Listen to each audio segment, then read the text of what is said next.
Hey guys, happy Wednesday and welcome to the Fox 5 Live Zone. I'm your host, Guy Lambert. Thank you so much for joining us on, yes, this hump day, that much closer to the weekend. Coming up on the show today, all right, it's the talk of the town. Everybody's talking about it. I'm referring to the Commanders' new uniforms. What do you think? What do we think? And what does John Booty think? He's going to join us momentarily to break it all down. Okay, there's a rumor that perhaps, say it isn't so, maybe Beyonce retiring. Well, that's what a number of folks are saying. We'll get a dish from Poet Taylor from WPGC. And we're talking ancient dating tips that are used during modern day. Just stick around for it because it's really interesting and I think you'll like it. All that and more coming up in the show as we take a live look at the White House for today. Partly sunny skies. Hey, grab an umbrella. You're going to need it later. We're going to get some scattered showers off and on throughout the afternoon. You talk about a case of the Triple H's. Hot, humid, and hazy will top out in the upper 90s. Tucker Barnes will join us in just a moment to get the latest on the forecast. Well, you heard me make mention of it. The Commanders introduced a new alternate uniform and helmet design for the 2025 season, paying tribute to the franchise's Super Bowl winning teams of the 1980s and 90s. Inspired by the team's classic burgundy and gold color scheme under legendary coach Joe Gibbs, the new Super Bowl era look features a white jersey with burgundy numbers outlined in gold, matching nameplate, lettering, and striped sleeves. The updated helmet, by the way, retains the iconic gold face mask in striping worn down all three Super Bowl victories. Try saying that fast 3 times. So let's talk about it, shall we? Joining us is a man who has seen the old unis up close and personal when he played against the Commanders back in the day. I'm referring to former NFL player and NFL analyst John Booty back here on the Live Zone. Good to see you, my friend, and welcome to the show. Hey, good to see you, Guy. And yes, I played against that up close and personal. And doggone it, the Washington Redskins back then, now Commanders, got a Super Bowl win out of it too. So I'm kind of upset about that still. Well, so let's talk about it. In this case, I want to talk about your overall take. What do you think of what we got a chance to feast our eyes on just a second ago? Well, I think it's a great thing because of nostalgia. You're going back into history, and those that's a winning tradition back then, and it brings pride back to the Washington fan base, and I think it's a good thing. You know, I compare it to when the Eagles did it 2 years ago, bringing back the Kelly Green. You know, fans love it. The players love it because they see that was a hard-hitting team back then, or they competed, and now the Commanders have wear that uniform, and they know there's some Super Bowls tied to it. Yeah. So here's the thing, though, John. I did a poll around the newsroom, and for the most part, everyone said, you know what? It looks great. It feels great. It reminds us of the old Commanders, or back then the Skins, as we called them. But what about the logo? There's the old school logo. What's going on with that? What do you say about that?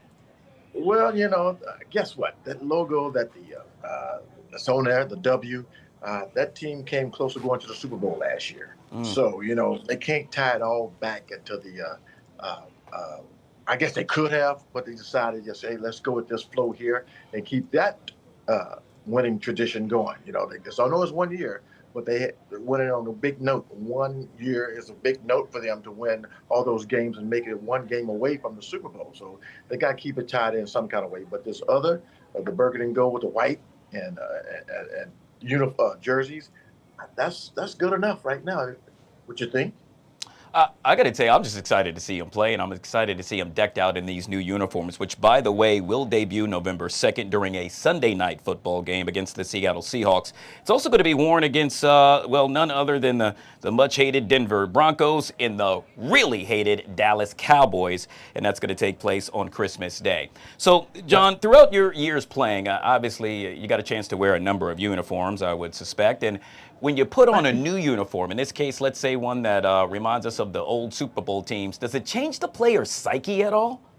You know, it's amazing. It kind of does because you look at the teams that they played against. You know, you said they're playing against the Denver Broncos. They beat the Denver Broncos in the Super Bowl wearing this jersey, this uniform. And so the guy's going to say, listen, let's bring back, this is going to give us a little bit more of a oomph because we want to live up to what we started last year, but we also want to live up to what the burgundy and gold and the Washington Commanders did back in the day. So yeah, it can bring some nostalgia because the players going to be looking up in the stands too, seeing all that or the white jerseys and the new jerseys and the hats worn and all that stuff, even though they have a W on it, but still, they're gonna look in the stands and see all that and say, hey, this is a good time. We're playing on prime time with this uniform on, so hey, it's gonna be fun for them. Yeah, it's And going to it's be gonna prime bring time in up a the major way. psyche of the play. Yeah. Well, here's the other thing, though, John. I'm thinking, though, with the new uniforms, obviously comes new merchandise for the Commanders to sell. I mean, this is a great business theme, is it not? Yes, it is. I mean, they're smart on their part, right? You know, a lot of teams are going back to the old school uniforms. And again, I mentioned up until the Philadelphia Eagles wearing a Kelly green. Sales huge, and people still wear Kelly green when they're in the new uniform, the original, not the original uniform, but the uniforms they have of today. But when they have those throwback uniforms on, people still wear them. So I anticipate that the Washington Commanders fans going to do the same thing, and I think it's going to skyrocket for them, especially they're winning. I think you hit the nail right on the head. And to the point you made earlier, the last time you saw that uniform, what did they do, John? They went to the Super Bowl. Right? And the thing about it, again, when I played for the Jets for 3 years, and the third year with the Jets, we had on a new uniform. Well, the old uniform, they were in the playoffs, but the Jets were long suffering. So for us as players back then, we were like, hey, man, this is a new uniform. It's a new us, so we got to perform, right? In the new uniform. So I still got to go out there and block, tackle, and make plays. And that we will see during this new season. Yet again, Mr. John Booty, former NFL player and NFL analyst, joining us right here on the Live Zone. Truly appreciate your time, sir. Make it a good one. Thank you so much. Yes, sir. All right, You guys, too. switching gears to politics. The president of 5 African nations are here in D.C. to meet with President Trump today. It's part of what the White House describes as a push to deepen commercial opportunities between the U.S. and African nations. Meanwhile, President Trump says the U.S. could be just days away from brokering a peace deal between Israel and Hamas in the Gaza Strip. Joining us now to discuss this and so much more is Madeline Somerville, political strategist back here on the Live Zone. Always good to see you, Madeline. Welcome back to the show. Good to see you too, my friend. Thanks so much for having me. But of course, let's jump right into it. I can tell you any minute now, we are expecting President Trump and, as you heard me make mention, 5 presidents of 5 African nations to make their way into the dining room area, if you will. They'll sit down and break bread before they'll have a number of discussions, one of which will probably surround earth minerals, rare earth minerals at that. Analysts say this week's summit could really focus on that, between brokering a deal between the U.S. and those 5 African nations. What say you?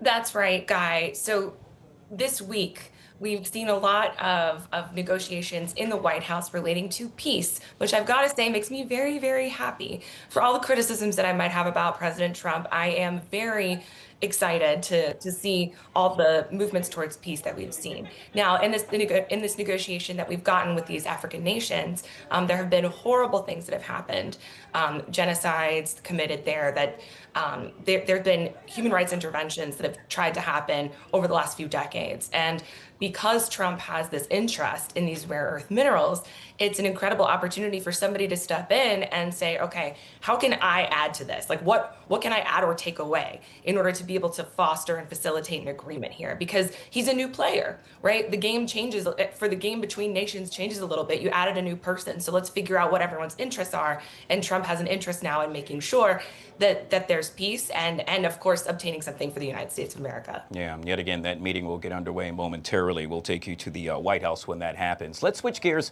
with regard to what's taking place in the Middle East, where President Trump now says the U.S. could just be days away from brokering a peace deal between Israel and Hamas. We know that the Prime Minister of Israel says he plans to nominate Trump also for a Nobel Peace Prize. Now, if the president gets this done, do you think he's deserving of this? So I don't know how much weight Netanyahu's word might have with the Nobel Peace Office or whomever is it that makes those decisions.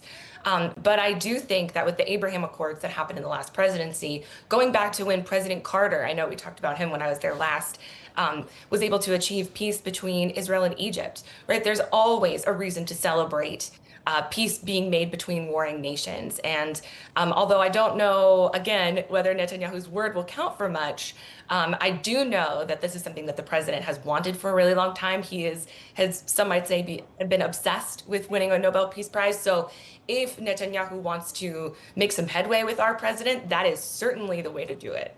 We'll bring it closer to home in this case, what President Trump had to say about, well, the nation's capital, my home of Washington, D.C., stating that there could be a federal takeover of D.C. During a cabinet hearing yesterday, the president said he had a good relationship with D.C. Mayor Muriel Bowser, but wants the city to run, quote, flawlessly. His calls come as violent crime in D.C. have dropped 25% over the last year. What say you about this? So I know that this conversation happened at a moment when Mamdani was just elected as the nominee for the Democratic primary for mayor. And I know that he was concerned about communism or socialism or whatever he's using to classify Mamdani coming to New York. And New York is quite close to DC. And so what he was saying is, if we need to exercise federal power in order to make sure that a new system of government doesn't take place near us or in a city that he loves, like New York, we're going to do that. Now, we've seen President Trump exercise too much federal power and trying to consolidate power under the executive branch since he started his presidency this time. I do think that this is sort of a warning shot that's being fired to sort of temper people and saying, hey, guess what? We might start exercising more federal power than you're used to again here, because I do think the overall goal is to consolidate power under the executive branch. Something we'll have to just wait and see if it unfolds right before our very eyes. We're going to have to leave it there, Madeline. Madeline Somerville, political strategist, joining us right here on the Live Zone. Always good to see you. Thank you so much for your time. You too, Guy. Thanks so much. Well, as many of you probably know by now, the Supreme Court has now backed President Trump's effort to carry out mass firings and reorganizations at federal agencies, putting on hold a lower court order that had temporarily blocked the president from taking those steps without approval from Congress. Now, the decision is the latest in a series of significant wins for the Trump administration. Obviously, this will have a major effect on the D.C. area, as a number of people who work for, let's say, the federal government may very well soon find themselves out of a job. Joining us now to discuss this is Ms. Kim Ali. She is the CEO of Kim Ali Consulting and kind enough to join us on the Live Zone. Kim, I know it's been quite some time. We've been trying to get you on the show. Thank you so much for being patient and welcome. My pleasure, Guy. Thank you for having me. All right, so you heard me make mention of the big story in this case. We know that the Supreme Court, in essence, ruled in favor of President Trump's efforts to carry out mass firings. Your take on that? Well, you know, Guy, it's really unfortunate, and that's why we stepped in. You see, at Kim Ali Consulting, we are also a federal contracting company. And many of our federal partners who have been instrumental in the growth of our company have been impacted by these layoffs. So you said, you know what better way to give back than to launch Fed Resilience? And so at Fed Resilience, we support current employees who are concerned about layoffs or who have been impacted by the layoffs. We help them navigate this uncertainty with ease. And with that being said, you have come up with a plan, if you will, but not one, not two, but a three-step plan. In this case, 3 proactive steps employees can take now to prepare for potential layoffs. Do tell. Well, Guy, first of all, I just want to say that losing your job can be paralyzing, not just professionally, but personally. How do I know? Because I've been there. Just 5 years ago, I lost my job and I questioned everything, my value, my worth, and what I could possibly bring to a future employer. But it wasn't until I acknowledged those emotions. And so for the audience, you could be feeling fear, anger, grief, or even resentment. But until you label those emotions, it will leave you stuck and make it impossible for you to move forward.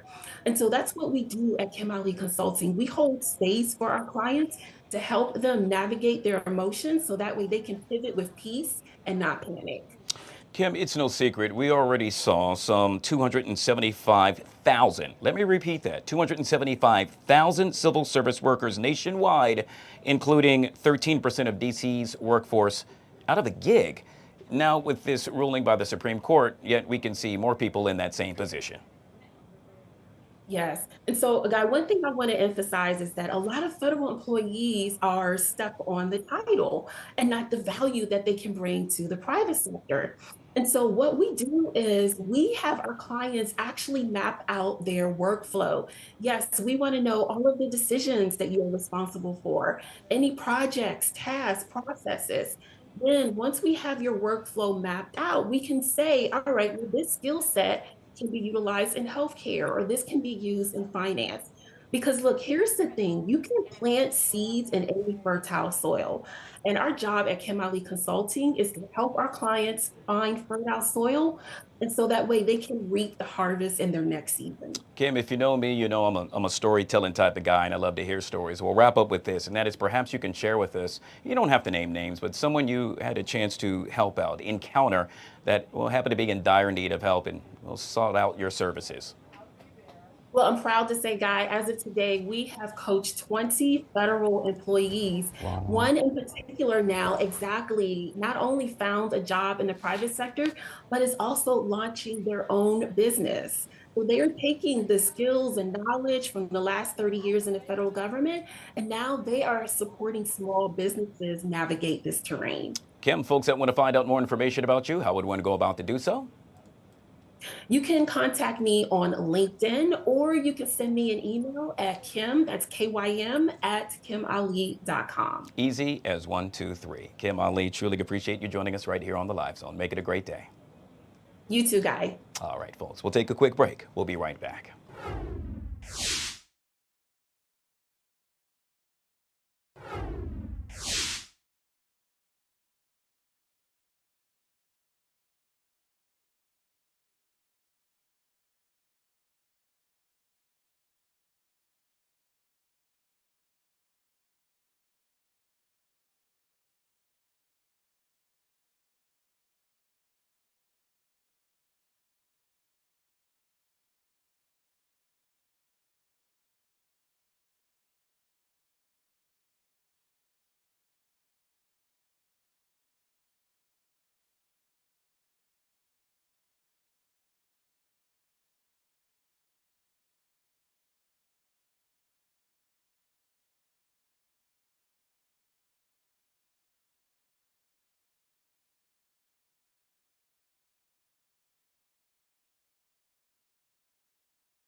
All right, guys, back here on the Fox 5 Live Zone. Well, in recent weeks, a man and woman right here in the nation's capital and in Boulder, Colorado, were all killed by horrific anti-Semitic violence that continues to flourish across the U.S. amid the Israel-Hamas war. In a new op-ed in USA Today, 2 Jewish leaders in the affected communities explain the threats that Jewish communities across the country are facing and what's needed for policymakers to match the urgency of the moment. More security funding, stronger hate crime enforcement, and safer online spaces. Joining us to discuss this is one of the authors of the op-ed, Mr. Ron Halber, CEO of the Jewish Community Relations Council of Greater Washington. Ron, it's always good to see you, sir, and welcome back to the show. Nice to see you too. So let's jump into this. One of the things that you just heard me make mention of that obviously that you state needs to be really focused on, if you will, happens to be more security funding. Do tell. So we are facing in the Jewish community an unprecedented wave increase, I would even say tidal wave of anti-Semitism being directed against Jews in the streets, in schools, in social settings.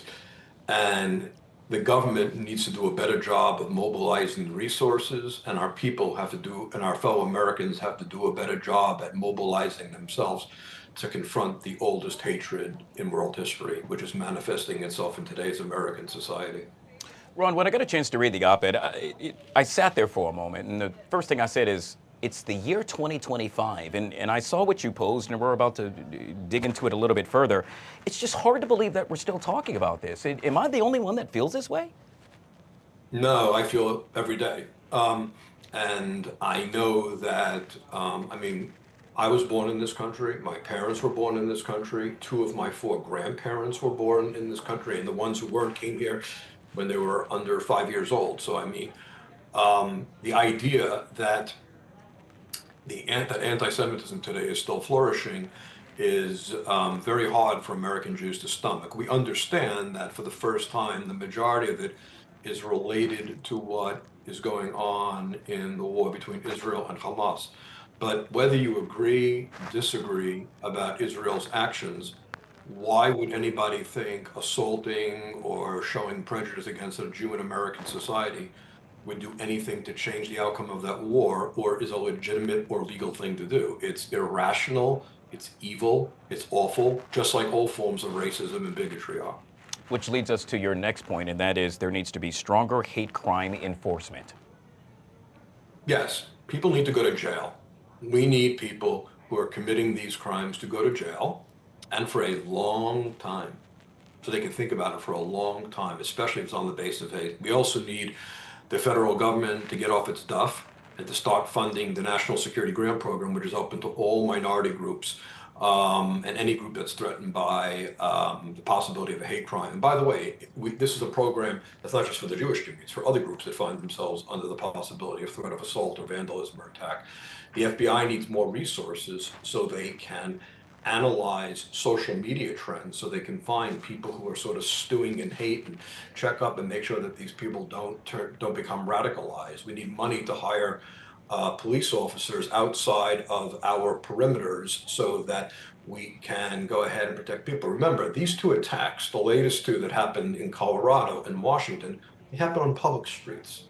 They didn't happen inside an institution. So does that mean that people walking to and from a Jewish event are now worried that the minute they step outside, they're outside of the security envelope we protected? So in order to extend the perimeter, we need more police. And the number 1 responsibility of government is to provide for the public safety of its citizens.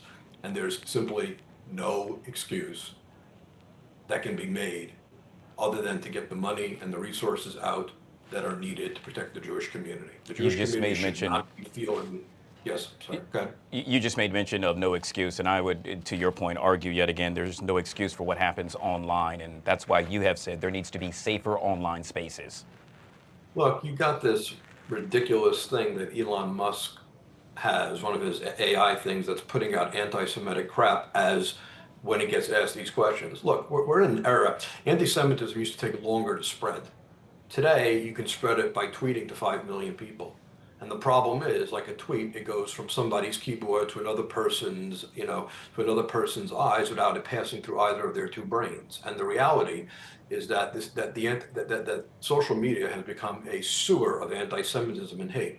And we have radical people, especially, haters of Jews on the right, and on the left, people who are so ferociously anti-Israel, who have no conception of fairness even to evaluate the war, who are accusing Israel of ridiculous things like genocide, which the latest people were victims of genocide, like Rwandans and the Jewish people who lost half of our people in World War II.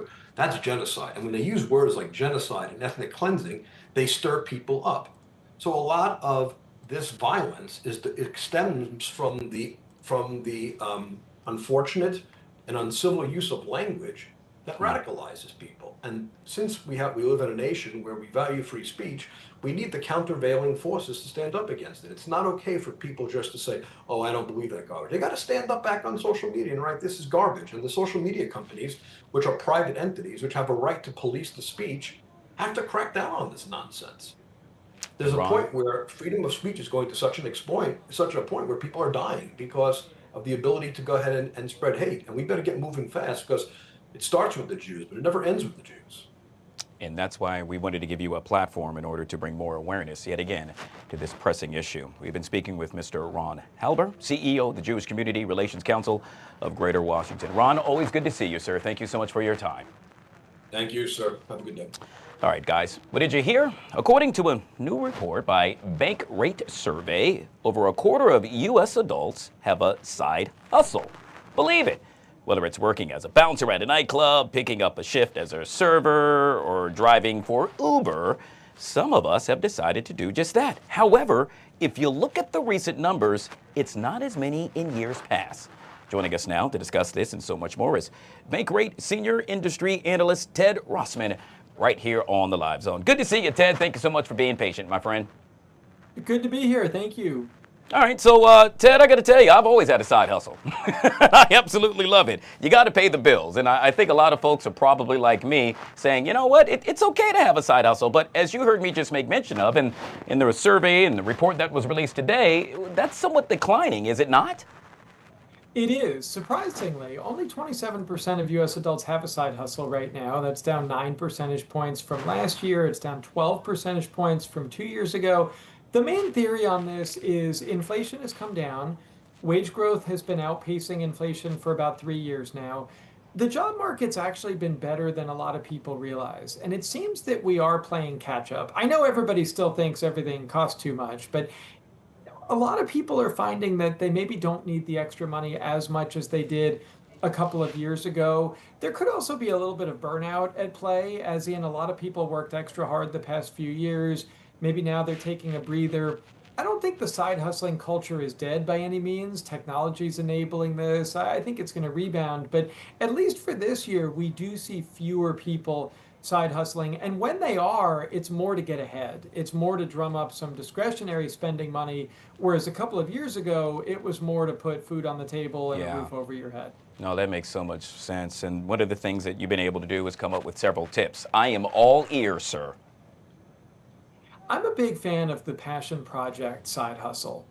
Maybe you try something out. Maybe you have a passion that's different from your day job. In my 20s, I wrote part-time for a fantasy sports website, and I ended up not deciding to go into sports, but if I had, I built some skills and contacts, and it was a line on my resume, and who knows, maybe it could have led to something else. You could apply that any number of ways. I mean, side hustles are highly fragmented. We think about ride sharing and food delivery. It's not just that, not by any means. The most common is actually online sales, followed by professional and business services, this kind of catch-all that includes freelance writing and graphic design and a bunch of other things. People are doing pet sitting, they're doing crafts, they're doing childcare, landscaping. There are so many different things, and a lot of them you can do in your spare time from home. Follow that passion, make some extra money, and see what it might lead to. Ted, can you talk about tariffs? And what I mean by that is that obviously it has plagued so many folks right here, not only America, but across the world, or throughout the world, I should say. And in this case, I'm hoping you could talk about how they're impacting the everyday consumer costs. So far, we haven't really seen the price increases that we thought we might see. Now, some of it is because a lot of these tariffs have been delayed or scaled back.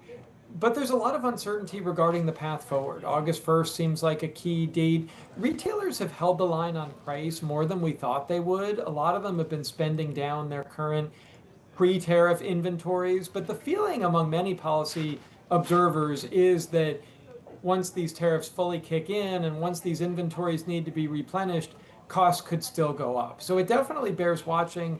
This could actually lead to an uptick in side hustling if people need more money to make ends meet. That's what we saw back in 22 and 23. When inflation was higher, people were side hustling to pay all these bills. And the situation's gotten a little bit better, but this is part of why consumer sentiment is so downbeat. And people are worried that things already cost a lot, and what if they cost more in the future? These are concerns that some people have. Yeah, well, I'll tell you one thing. I will have a side hustle for life, unless I hit the lottery. Then it'll all change.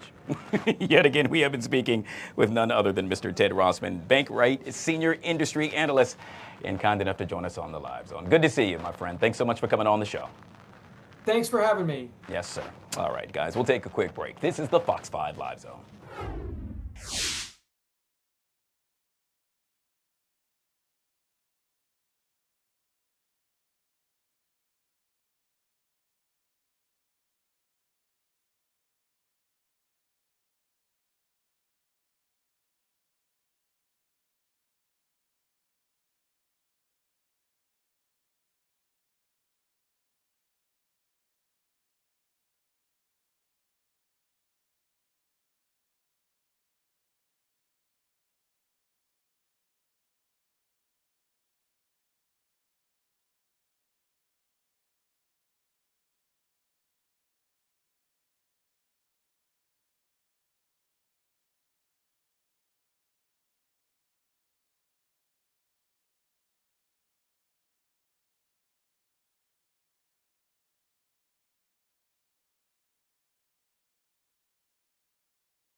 All right, guys, back here on the Fox 5 Live Zone. Well, if you're a fan of DC sports, you're probably still smiling from ear to ear. You see my smile? Why am I smiling? Well, we're talking about none other than the DC Defenders. UFL champions, I might add.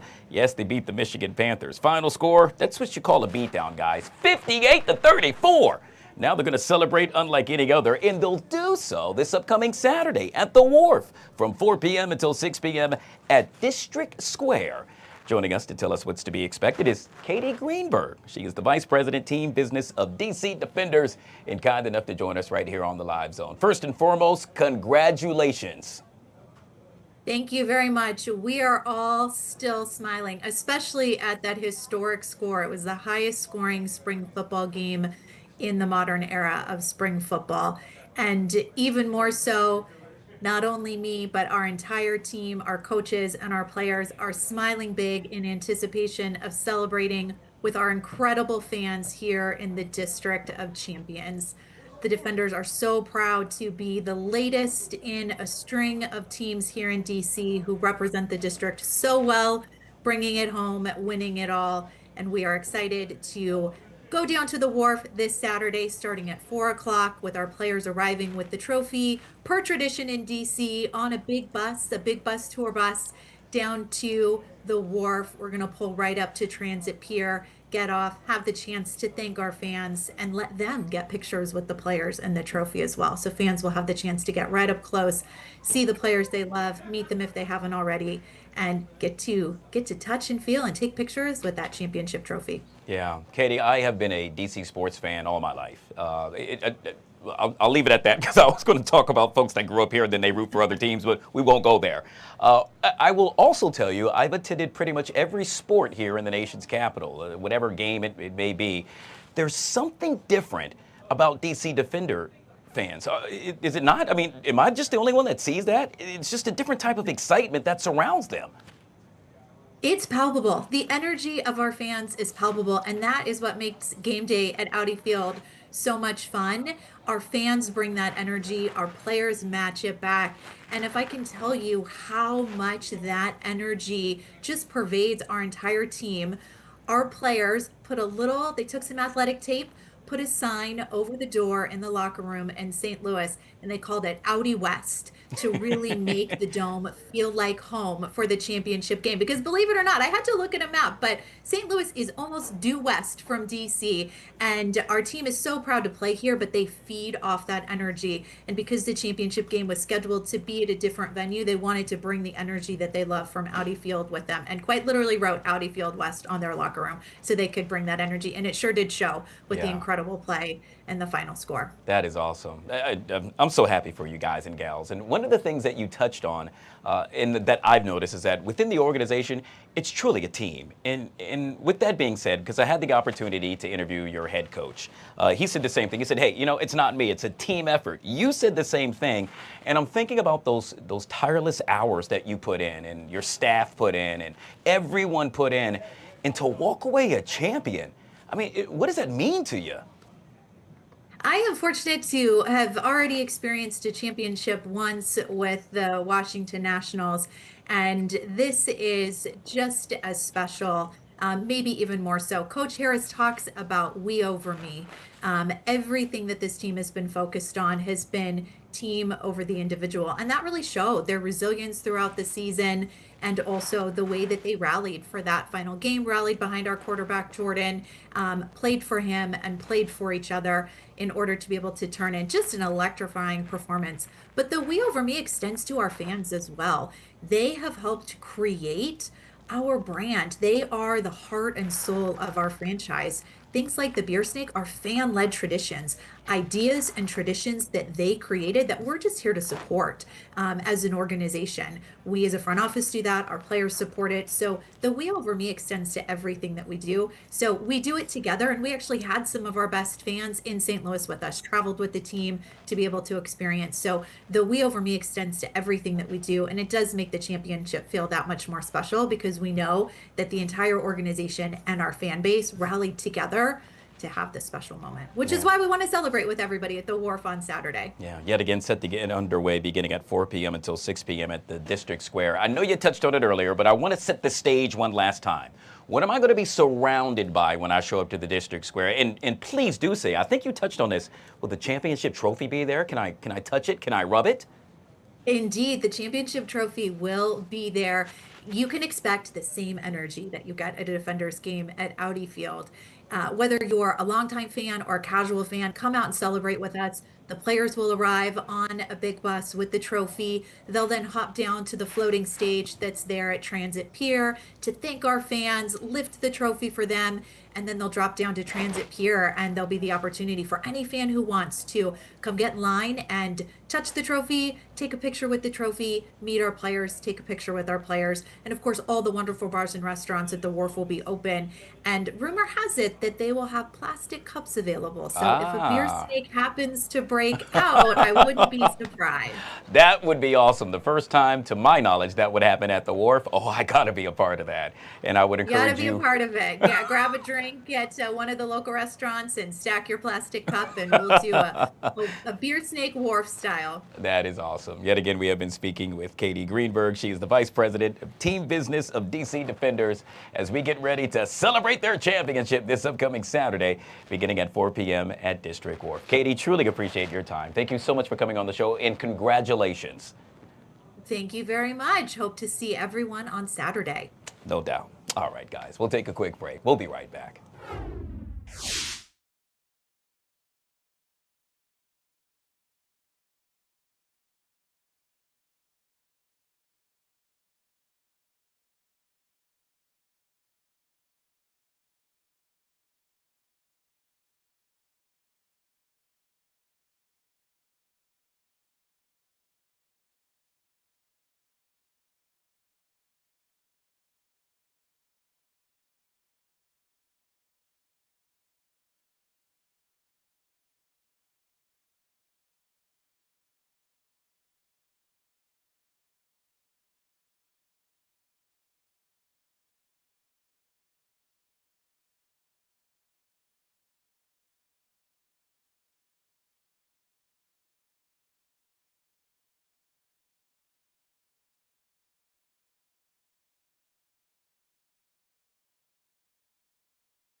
Our guest back here on the Fox 5 Live Zone. Producer Chris joining us with some of the sizzling topics for today. What's up, my friend? Do you ever visit a friend's house and then immediately leave and go and look at Zillow to find out how much they paid for it? You have read my mind. Yeah. Yeah. If you have, you are not alone. A lot of people do it. It is a favorite pastime for some. Real estate, and it's like this combination of real estate and social media, and also knowing how much your friends are worth, basically, is a thing. But look, here's the thing. You can't necessarily opt out of it if you're that homeowner. Sure. Zillow is a platform, if you're not familiar, it's a real estate platform that lets you look up the price, history, and pictures of houses online, which makes it really easy to be a nosy neighbor, for a lack of a better phrase. The website provides pictures of the house, like I said, estimates of the property's value, and also its price history. So owners can't opt out of this. Many people admit looking up their friends' and family's home prices just to get a little sense of what they're working with, especially if they just got it. However, a lot of people who do it do not necessarily admit to it. That is a little bit key. However, so the big question is this an invasion of people's privacy, or is it harmless curiosity? It's harmless curiosity. It's public information, guys. No, I'm not going to tell you I did it. Exactly. I'm not going to either, but I probably have if I have visited your home. The thing that I find interesting about it especially is that price history column, because you really see how those property values have soared over time. But you also can see, if that home hasn't changed hands a lot of times, how much that person paid for it when they first moved in and how much it's worth valued now. Yeah. And if they have paid it off over time, how much, kind of a gold mine they could be sitting on if they chose to sell. However, the question always becomes, what are you then buying if you're selling that? Because I can tell you, though, it's a lot of fun. I've had a realtor tell me that never look at that to determine the value of your home if you're looking to sell it. Because let's say, a comp, somebody that lives down the street from you, they sold their home, it might be far less or far more than what is actually displayed on that screen. So it's in the neighborhood. It's in the neighborhood. Yeah. Pun intended, because it's a house down the street from you that kind of they're using to determine how much your house might be worth. But they don't know what you've done to it since then, what kind of condition it's in, what kind of fun features you may have or may not have that people look for. Listen, I watch so many real estate shows. I know what the customer is looking for. They want that curb appeal, and they want those new showers, and they want a freestanding. Anyway, that's Zillow. Let us know if you do it, though. We won't tell. Yeah. We won't tell. Let's talk about new dating trends that are never actually new. Okay. They're just new terms for behavior people have exhibited for a long time. And the most recent one that we're talking about today is called Banksying. That's a little hard. Banksying. Okay. This is inspired by the artist named Banksy. You've heard of him. He's famous for his kind of guerrilla art. He'll spray paint a mural on the side of a building overnight. Nobody necessarily knows who he is. Nobody necessarily knows what message he's trying to send. And no one knows what the twist may be. For example, one time, a Banksy sold at auction for something in the ballpark of, I want to say, $2 million. Wow. And the second that it did, the original artwork in its frame slid out and threw a shredder. Oh, wow. Because there's a message there, I'm sure, about owning art, etc. However, as it comes to this dating trend, it refers to intentionally confusing behavior, which ultimately leads to a breakup.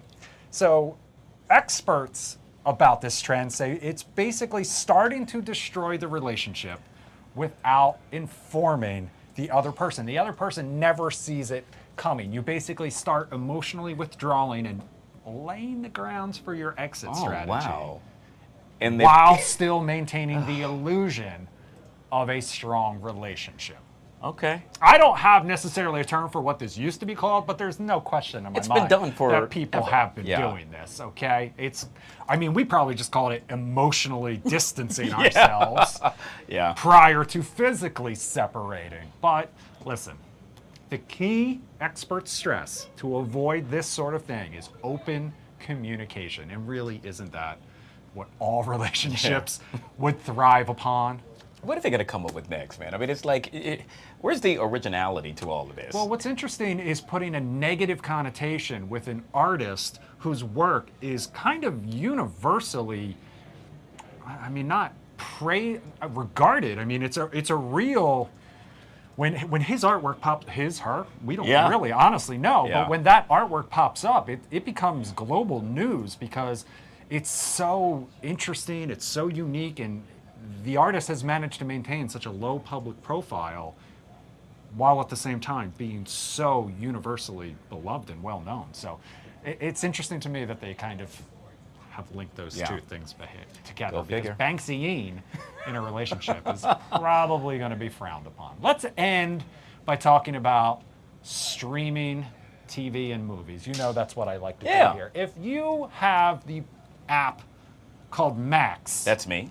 Well, check again today because it may have changed names.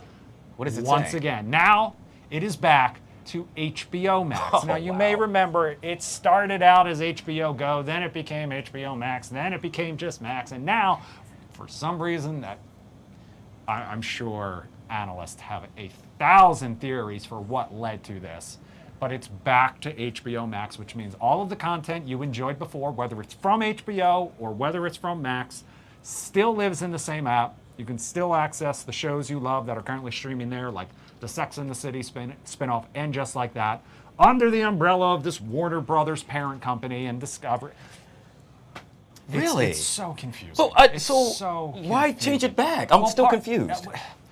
Part of the reason is because HBO, it's not TV, HBO is so known for its prestige content. Listen, we have talked about every Sunday night being dominated, and then as a result, the conversation Monday morning being dominated by these shows that HBO has so successfully done.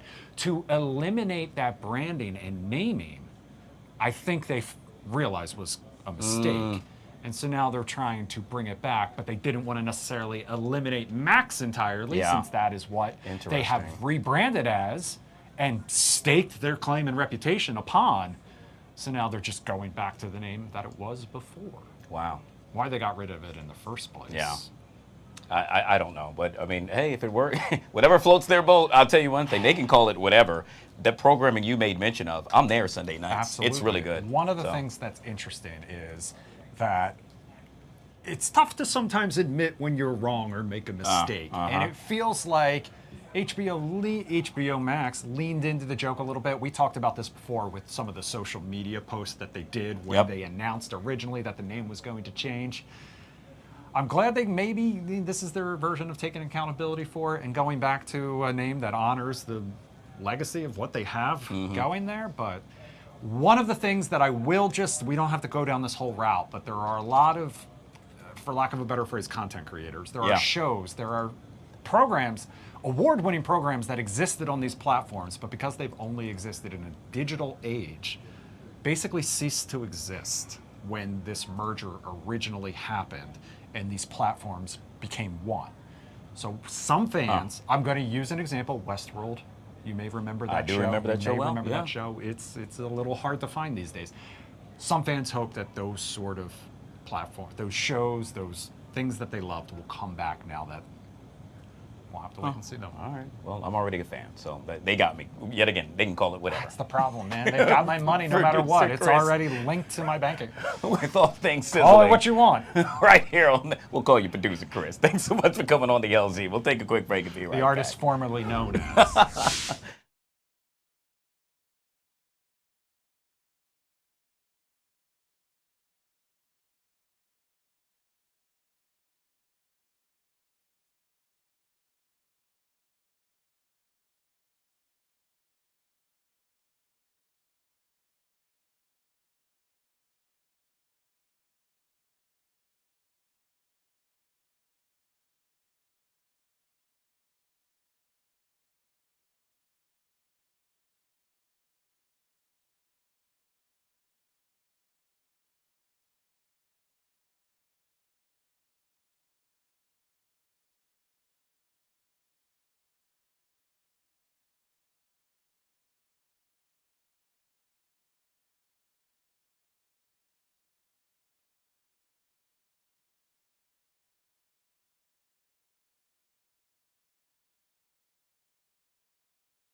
All right, guys, back here on the Fox 5 Live Zone. Well, we were waiting and it's finally happening. President Trump now sitting down with the leaders of 5 African nations, expected to discuss what will happen in the near future. In this case, it will surround energy issues and, well, shall we say, rare minerals. Let's go ahead and take a listen in. Well, thank you very much, everybody, for being with us today. And I want to thank you, all of these great leaders, for joining us as we welcome to the White House the presidents and prime ministers and various other forms of dignitary to this wonderful place. Is nothing like the White House to me. We're represented today, and your continent is represented by Gabon, Guinea-Bissau, Liberia, Mauritania, and Senegal, all very vibrant places with very valuable land, great minerals, great oil deposits, and wonderful people. Last month, the U.S.-Africa Business Summit had recorded an attendance record, actually, and generated $2.5 billion in new economic deals for the United States. On June 27th, the foreign ministers of the Democratic Republic of the Congo and Rwanda visited the White House to sign a historic peace agreement that we worked out. They've been fighting for 30 years. 7 million are dead, and they think the number is actually quite a bit higher than that. It's been a long and vicious fight, and I just wanted to say that the countries represented were very happy that we were able to solve that problem. I think over the next couple of weeks, the leaders of both countries will come to sign the final agreement. As you know, we had foreign ministers last week, but we're going to be signing an end to the horrible 30-year war. It's been going on for a long time. I've been reading about it, hearing about it, and it was a vicious war. It was a terrible war. I want to thank our outstanding senior advisor for Africa, Masad Boulos, for helping to mediate this breakthrough. He was very much involved in that settlement. Most people thought it couldn't be done, but there's still much more to be done, and we're going to be facilitating peace also in places like Sudan, where they have a lot of problems, Libya and others. We have there's a lot of anger on your continent, and we've been able to solve a lot of it. My administration is committed to strengthening our friendships in Africa through economic development efforts that benefit both the United States and our partners. And we're shifting from AID to trade. We had AID, or aid as we sometimes call it, right to trade. And trade seems to be a foundation that I've been able to settle a lot of these disputes, like as an example, India and Pakistan. Kosovo, Serbia. I said, you guys are going to fight, we're not going to trade. And we seem to be quite successful in doing that. To that end, we have closed the USAID group to eliminate waste, fraud, and abuse, which was tremendous waste, fraud, and abuse. And we're working tirelessly to forge new economic opportunities involving both the United States and many African nations. There's great economic potential in Africa, like few other places in many ways. In the long run, this will be far more effective and sustainable and beneficial than anything else that we can be doing together. I'm eager to work with each of you on your vital issues and also to discuss security. We've encouraged our staff at the White House to work along with these nations. There's such tremendous wealth there and potential there.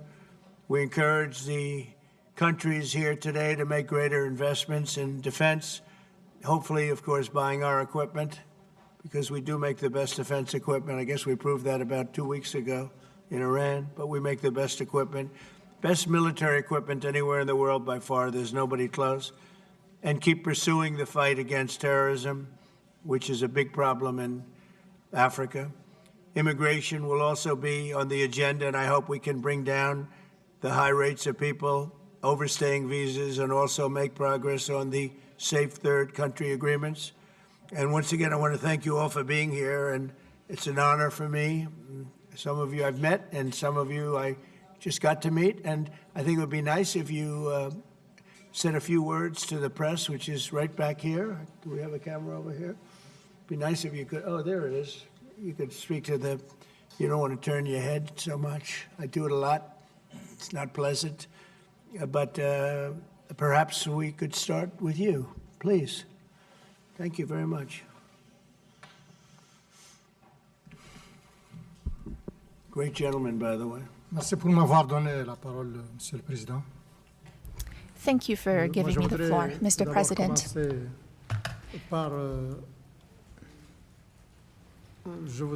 First of all, I would like to thank you, Mr. President Trump, for inviting us to come here today. I'm President Ghazouani, President of the Islamic Republic of Mauritania. Thank you, Mr. President, for this invitation and the invitation you sent to the other colleagues present here today.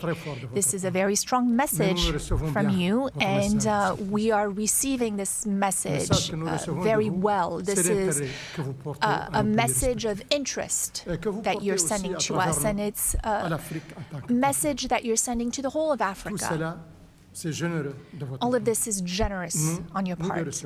We are receiving this and we accept this message from you.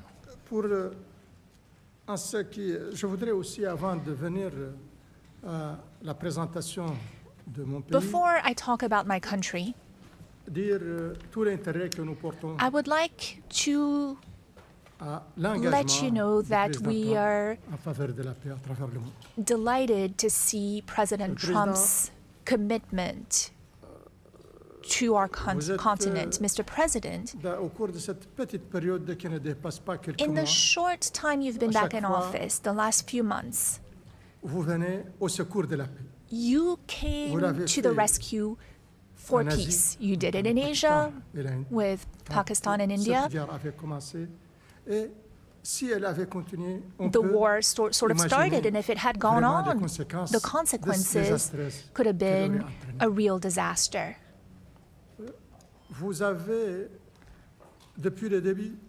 Since the beginning, you've been doing a great deal of work on the war in Europe, that is the conflict between Russia and Ukraine. You rushed to Africa to resolve a long-standing problem. Lots of efforts had been made by many heads of states, but your will made it possible for this agreement to be signed. And now, this conflict is behind us. You are currently working with a great deal of enthusiasm.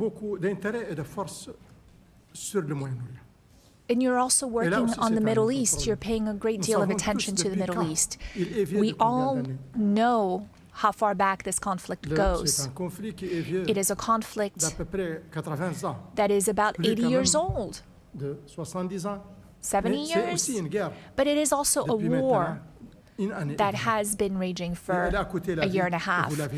And you've also talked about the human toll. Many people have died in this conflict. Donc, tout cela, en énumérant ceci, vous avez bien sûr trouvé, fait arrêter la guerre you also stopped entre l'Iran et Israël. The war between Iran and Israel. That could have been a real disaster for the region. It's a sensitive region to start with. Your work in favor of peace has been tremendous, and we are also very interested in supporting peace in the same way. When there's no peace, like you said earlier today, when there is no peace, a lot of other things are lacking. When there's no peace, it is difficult to have prosperity. It is difficult to have calm, to have a sense of quietness. It's hard to sleep. It's hard to go about your business every day. You understand that well, Mr. President, and you're working on this. So thank you. Thank you very much. I appreciate it. I am the president of Mauritania.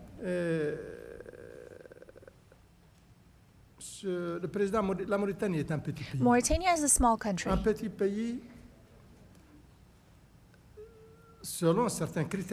Depending on the criteria you apply. If you look at the number of people who live in Mauritania, it's a small country because we have about 5 million people in Mauritania. We might just be a little bit over 5 million. It's a small country also in the sense that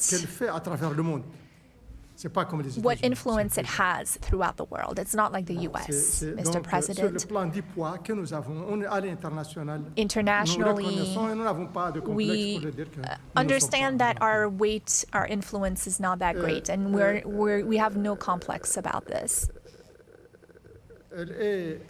It's also a small country because of our level of prosperity. We're not a very prosperous country. We have many problems related to the well-being of our population.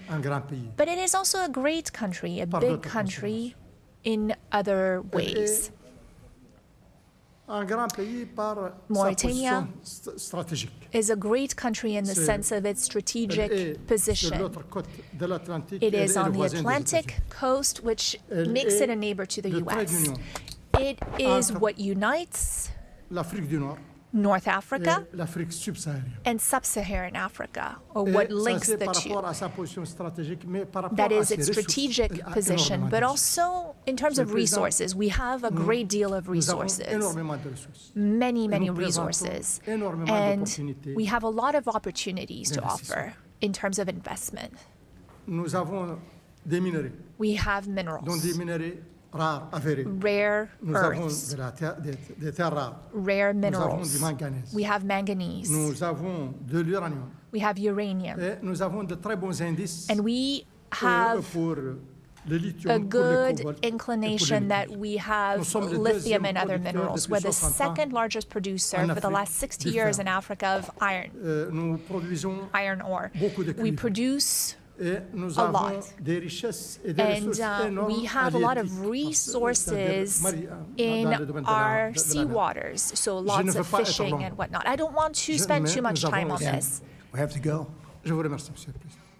But I appreciate it very much. I appreciate it. Maybe we're going to have to go a little bit quicker than this because we have a whole schedule. If I could just say, your name and your country would be great. Thank you, please. Muito obrigado, Sr. Presidente Trump, e sobretudo. Thank you, Mr. President, and for welcome everything. For us, it's the second time here to come as a guest. The first time we had that meeting in Guinea-Bissau, but I will not talk so much. But Guinea-Bissau is a peaceful country and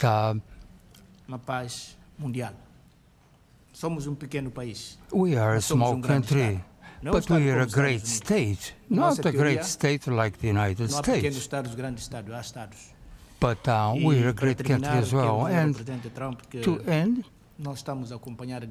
we are following your dynamics and the war with Russia and Ukraine, and you can count on Guinea-Bissau. Thank you very much. Thank you very much. Beautiful. Thank you very much. Please, go ahead. Thank you.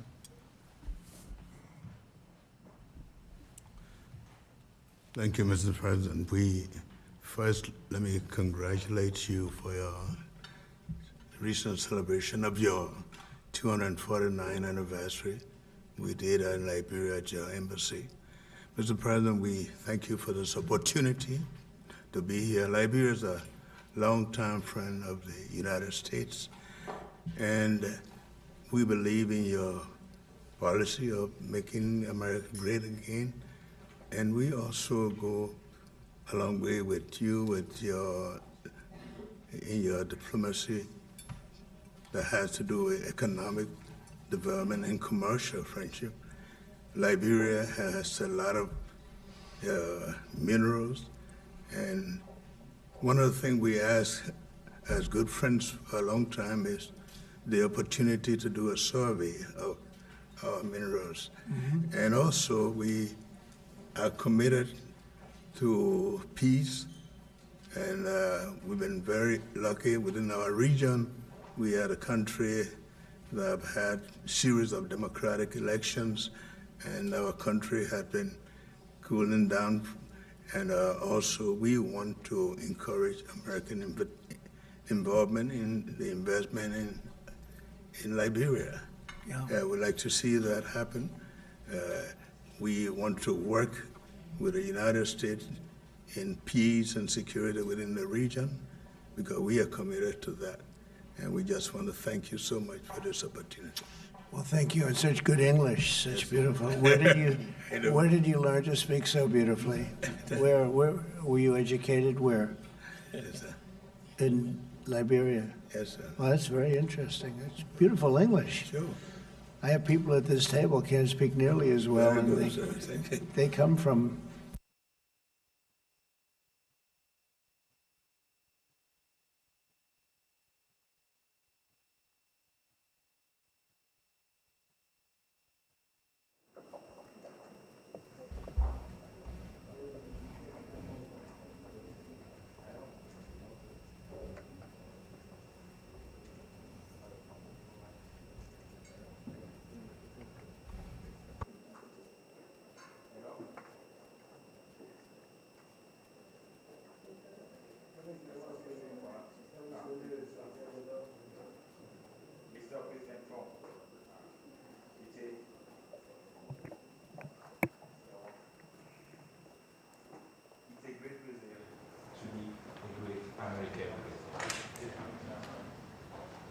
Homologue président africain. Je voudrais à mon tour remercier ici officiellement la No microphone for the speaker. de travail, d'amitié entre nos différents pays.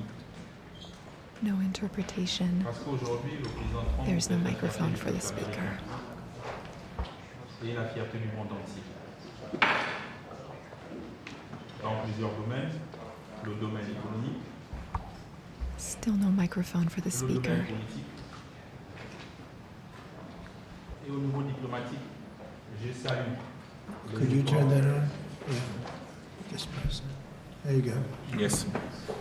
Et au niveau diplomatique, je salue I les would succès like que vous avez to commend obtenus you, pour Mr. amener l'accord de President, paix entre la RDC et le for the Rwanda. success you had Mais vous in ne reaching a devez peace pas vous agreement arrêter between là. Rwanda and the L'Afrique est un DRC. grand continent où il y a beaucoup Africa de is a problèmes. vast Nous continent comptons that énormément has sur many vous pour amener problems, la and paix we au Soudan truly count on et you même dans le for Sahel. your assistance Parce in qu'on ne peut pas Sudan investir and in the Sahel, because dans la guerre. no investment Pour can be investir, il made faut la paix. when there is a Et je war. pense que l'ensemble For des 5 chefs investment, d'État you où nous need sommes ici peace. présents, The other heads of state who nos are pays here sont en with paix. me represent countries that are le Gabon at était un havre de peace, paix depuis longtemps. and that has been the Et case lorsque nous sommes for ici some sur time. cette table, nous When disposons également des matières premières, We also have raw des minéraux, des materials, terres rares, du noble. minerals, rare Nous ne sommes pas earths. des pays pauvres. We are not poor countries. Nous sommes des pays riches en We matières are rich countries when it comes to Mais raw nous avons besoin des materials, partenaires but we need pour nous partners accompagner pour les développer. to support us and Avec help des us develop partenariats those win-win, resources with win-win gagnant-gagnant.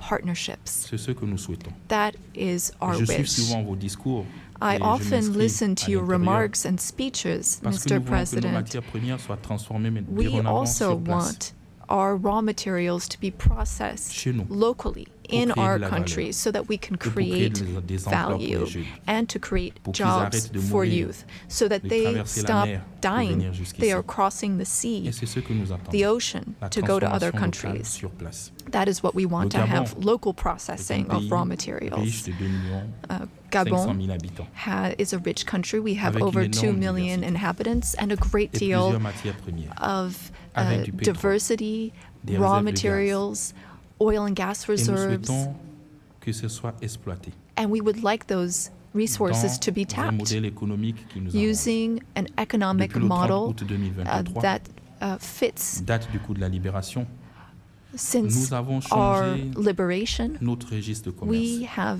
Nous avons mis changed de la how transparence, we do des appels trade. d'offres. We've focused on Pour transparency tous ceux qui veulent and venir bids investir for chez nous. anyone who wants to come invest in our country. Si vous regardez l'actualité, If you nous avons également follow the demandé au Gabon news, de we've revoir les accords de also pêche avec l'Union européenne. worked on Parce que nous agreements estimons with qu'ils n'étaient the pas win-win. European Union, and we wanted to Et donc, c'est un review marché those because we didn't think that those On a were pris win-win l'engagement de opportunities. transformer So du our market manganèse is sur open. place. We want to Le manganèse process que vous achetez ici manganese par l'intermédiaire de la locally, société Eramet. which you vient du purchase Gabon. through a Je ne sais company pas à quel prix called vous l'achetez, Eramet, mais je suis sûr que vous l'achetez plus cher.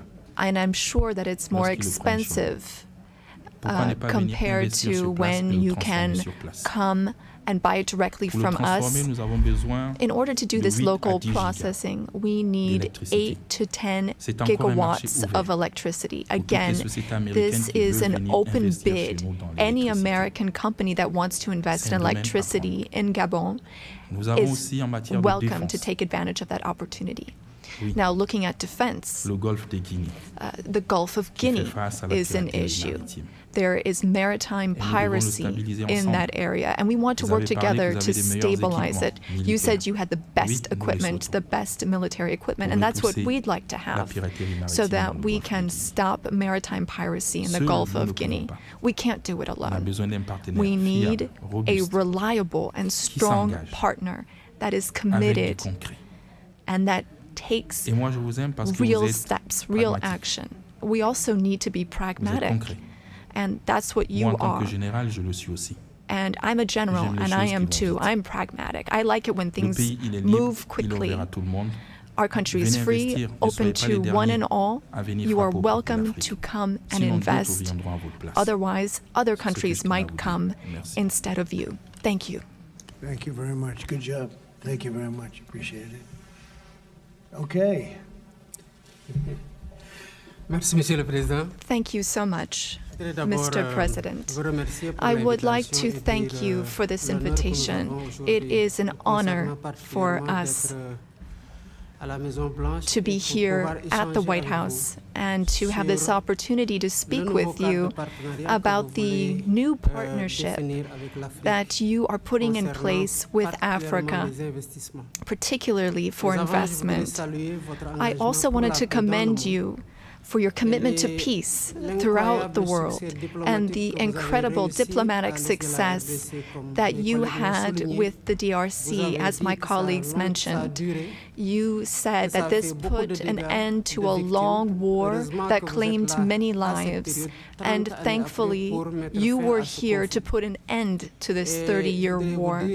I also wanted to express that Africa supports all efforts to bring back peace to Sudan, Libya, and in the Sahel. Mr. President, as you've seen, you can only do business when there is peace and security, and you build peace everywhere in the world so that there can be better investments.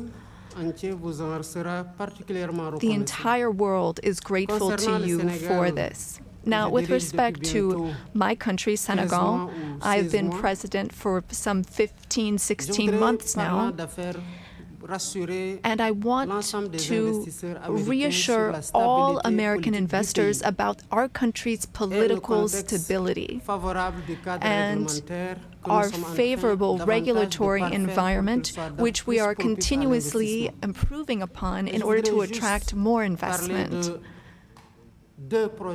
I wanted to speak about two projects that I think are an exceptional opportunity.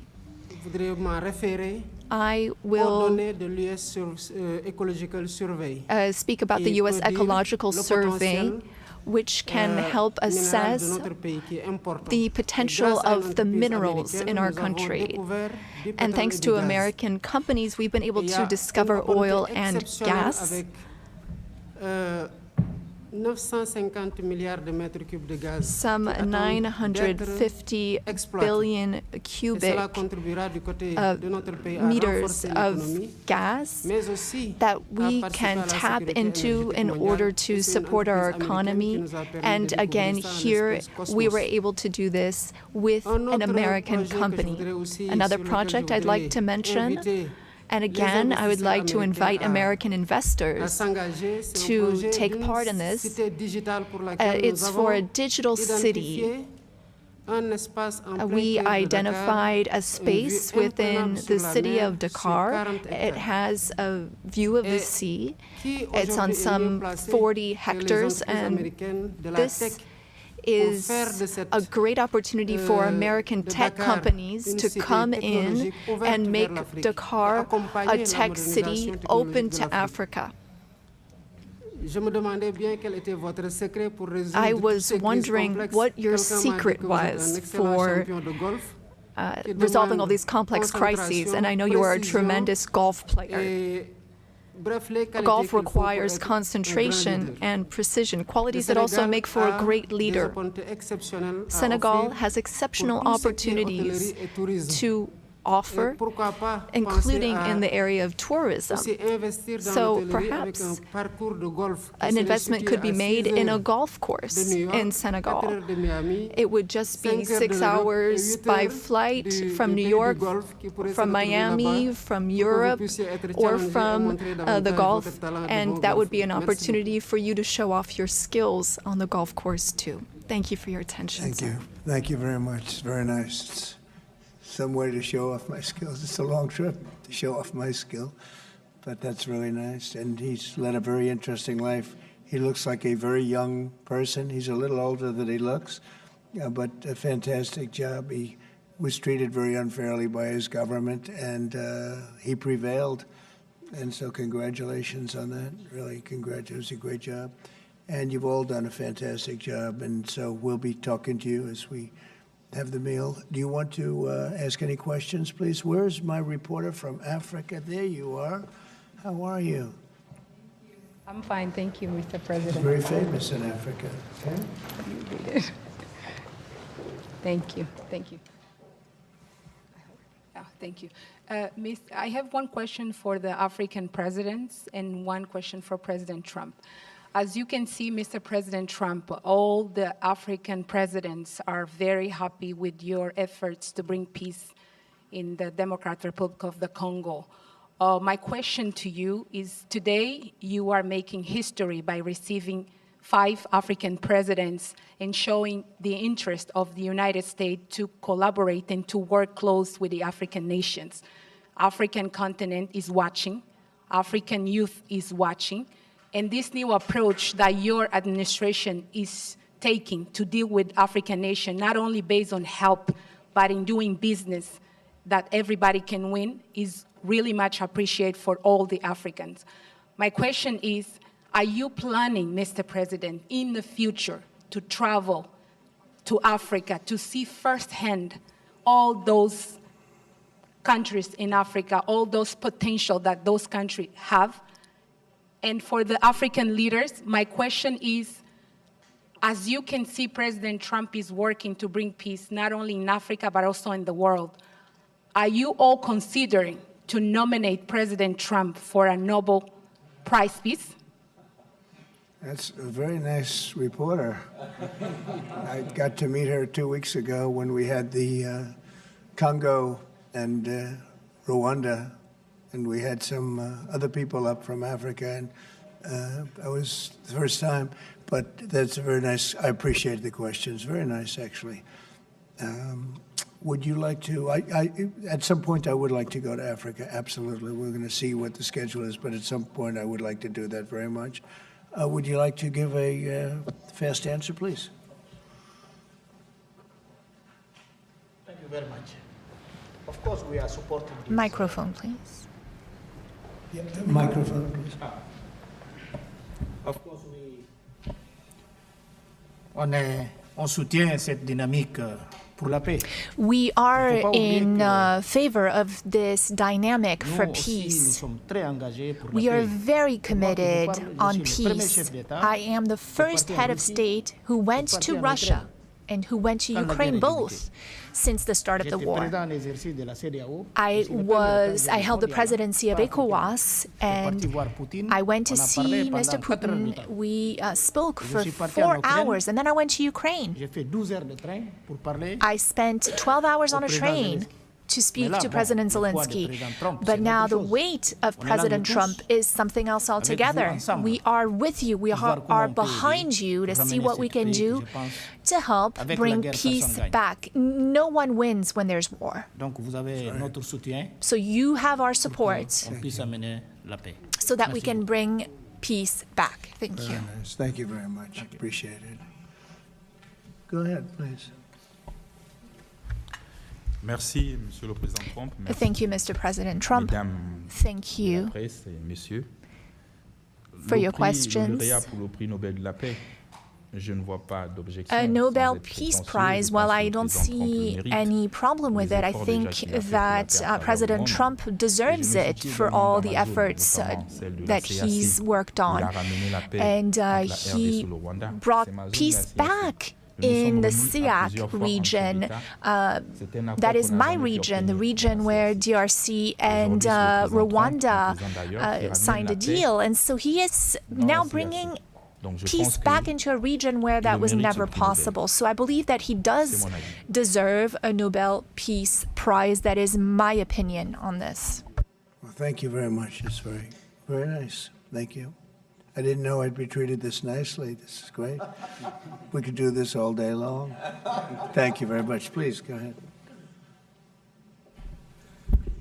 Mr. President, I believe that we have to continue to support America in the strength to be able to bring about peace in the world. America is a melting point and also a country that we all look forward to. And I want to encourage you, because without peace, we can't have a world to live in. And we stand with you on that. That's right. Thank you. Well said. Please. Thank you, Mr. President, and thank you for your question. Very important question indeed. Forgive me for saying this, but unfortunately, I don't really understand, I don't know how things work when it comes to Nobel Prizes, but I can guarantee you that Mauritania would never be opposed to President Trump receiving a Nobel Peace Prize, because he's already working very hard in favor of peace throughout the world, with no distinction, no regard to what continent it's on, and he's working on areas where there are tensions everywhere, and he's committed towards peace, and our world needs more peace. Thank you. Thank you very much. Thank you. Thank you very much. The jury will decide. It's not a matter of voting amongst our countries, but what is for sure is that the results and the work has been done in such a short amount of time show that you would be a good recipient. And I'm sure that the jury sees that, and the rest of the world sees it as well and understands it. When the time comes, I think everyone will see that it is a deserved prize. Congratulations on what you've done so far. If we took a poll, I think you would be very far ahead in those polls. Thank you very much. Very nice. All of you, thank you very much. I appreciate it. Peter? Thank you, President Trump. James Comey and John Brennan, now under criminal investigation related to the Trump-Russia probe. Do you want to see these two guys behind bars? Well, I know nothing about it other than what I read today, but I will tell you, I think they're very dishonest people. I think they're crooked as hell, and maybe they have to pay a price for that. I believe they are truly bad people and dishonest people. So whatever happens, happens. And now, a few weeks after the strikes that you ordered on the nuclear facilities in Iran, there is an Iranian official who says you, President Trump, have done something that he can no longer sunbathe in Mar-a-Lago. As you lie there with your stomach to the sun, a small drone might hit you in the navel. It's very simple. Do you think that's a real threat? And when is the last time you went sunbathing anyway? It's been a long time. It's been a long time. I don't know. Maybe I was around 7 or so. I'm not too big into it. Yeah, I guess it's a threat. I'm not sure it's a threat, actually, but perhaps it is. And on one other subject, two Democratic senators now, Cory Booker and Alex Padilla, have a new bill out. They want to require CBP and ICE officers to have legible IDs, and they don't want CBP or ICE officers covering their faces. Would you ever sign that? Well, they wouldn't be saying that if they didn't hate our country, and they obviously do. I'm surprised that they would do it, knowing a little bit about them. I don't know them well, but these officers are doing a tremendous job. They're great patriots. If you expose them because of statements like have been made by Democrats and others on the left, usually, mostly, I think probably exclusively, you put them in great danger, tremendous danger. And it's sort of funny when people picket in front of Columbia, in front of Harvard, and they have masks on, more than masks. I mean, you can't see anything. Nobody complains about that. But when a patriot who works for ICE or Border Patrol puts a mask on so that they won't recognize him and his family, so they can lead a little bit of a normal life after having worked so hard and so dangerously, there's a problem with that. So they have this is the problem with the Democrats. They have a lot of bad things going on in their heads. They've really become they've lost their confidence, number one, and they've become somewhat deranged.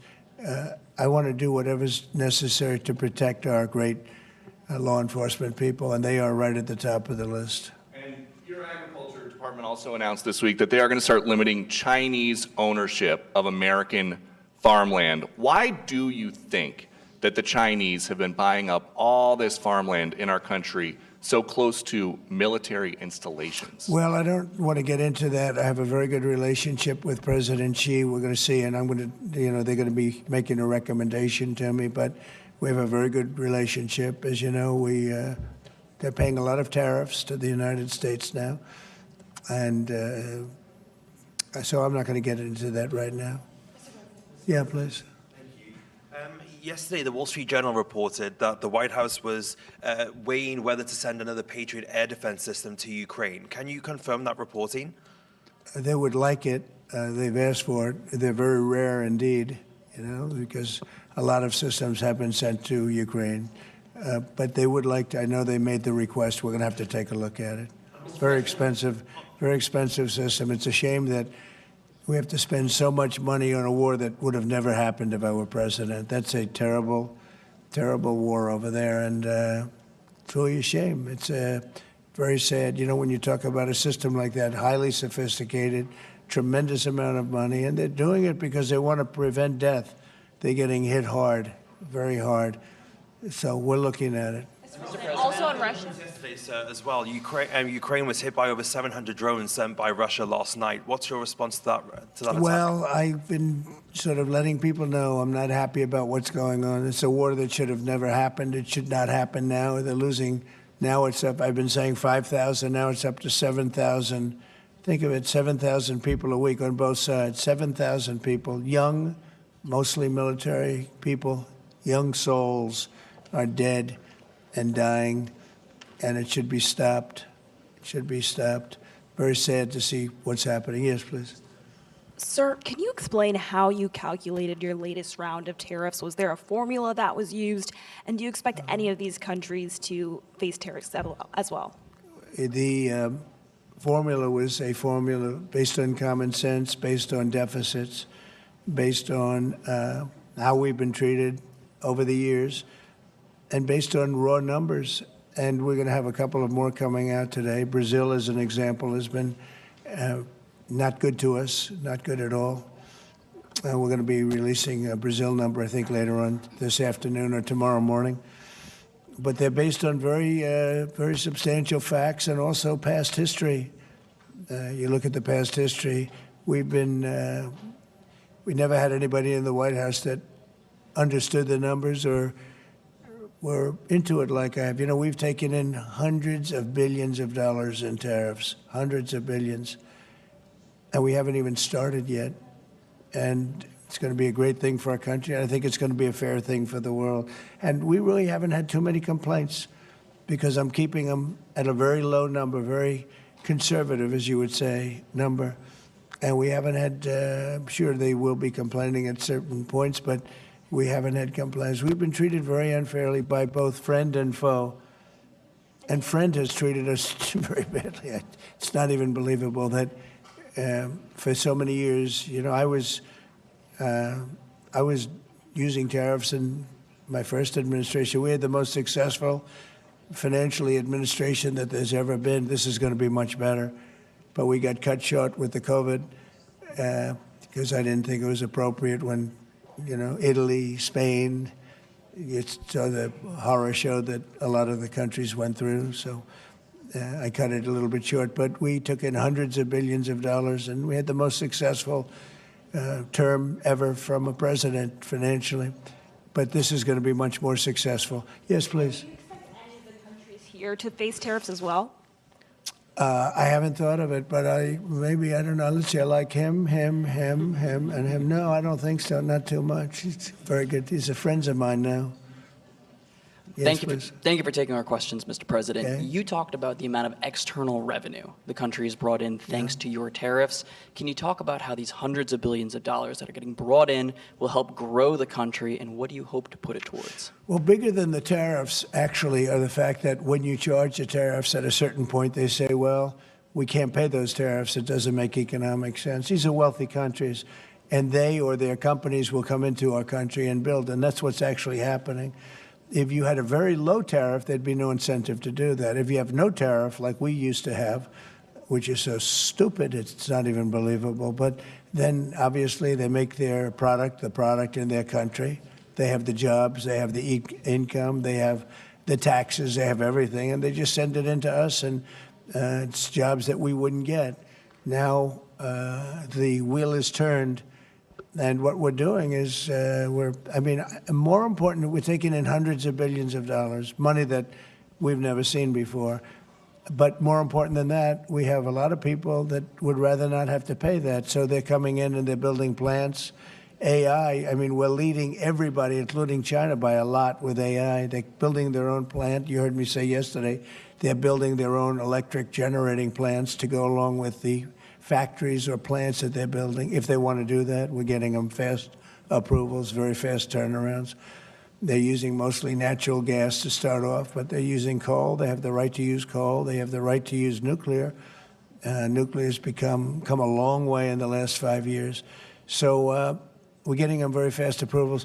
We have factories and plants building at a level that we've never had in this country before. Yeah. And secondly, a study from the Council of Economic Advisors. You put it on Truth Social yesterday. It showed that your assessment that tariffs would slow inflation was accurate, and that the prices of imported goods since February has fallen. That your assessment was right, the critics were wrong. Why do so-called experts continually misread your economic policy, sir?